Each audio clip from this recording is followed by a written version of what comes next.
నమస్తే గాయస్, ఈరోజు మా గార్డెన్ చూపిస్తాను గాయస్. రండి గాయస్. ఇదైతే రోజ్ ఫ్లవర్ చెట్టు గాయస్. ఇదైతే నాకు చాలా ఇష్టం. ఈ ఆకులు స్మెల్ ఉంటుంది కదా గాయస్, సేమ్ రోజ్ ఫ్లవర్ లెక్కనే వస్తాయి గాయస్. ఎంత బాగుందో. ఈ నెక్స్ట్ వచ్చేసి ఇదేమో ఓమాక్ చెట్టు గాయస్. ఈ ఓమాక్ చెట్టు అనేది ఎంత బాగుంటుందో గైస్. చూడండి, మేమైతే ఈ చెట్లకి ఏం మందు కొట్టాం గైస్, పురుగులు వస్తాయని. జస్ట్ మేము న్యాచురల్గా పెంచుతాం అంతే. వాటర్ పోస్తాం. మా మమ్మీ ఇంకా కూరగాయలు కట్ చేసినవి ఉంటాయి కదా, అవి వేస్తుంది ఇందులో. అట్లా మేము న్యాచురల్గా పెంచుతాం, ఏం కట్ చేయం. స్మెల్ అయితే సూపర్ గైస్. ఈ తులసి చెట్టు అయితే అందులోనే మొలిచేసింది, పెట్టలేదు మేమేం.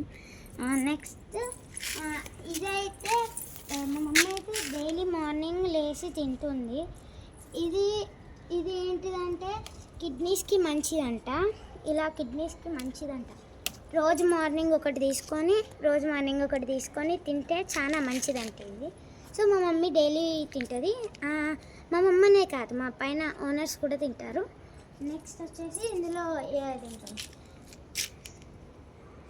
అదే మిర్చి చెట్టు పెట్టింది, అది ఎండిపోయింది. ఇది కూడా పోయింది, మొత్తానికి కోతులు తినేసినాయి. నెక్స్ట్ ఇదైతే రోజ్ చెట్టు, అది కూడా పోయింది.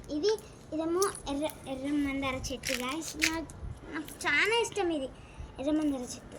కానీ పువ్వులు చూడండి ఎలా ఎండిపోతున్నాయి, ఎండకి ఎండిపోతున్నాయి. మొగ్గలు వస్తున్నాయి, ఎండిపోతున్నాయి. సో దీనికైతే ఇప్పుడు 2 మొగ్గలు ఉన్నాయి గాయస్. ఇప్పుడైతే ఇది వైట్ పూల చెట్టు గాయస్. ఇదైతే ఎండిపోయింది. ఇప్పుడు ఇదేం చెట్టో నాకు తెలియదు. ఈరోజు కింద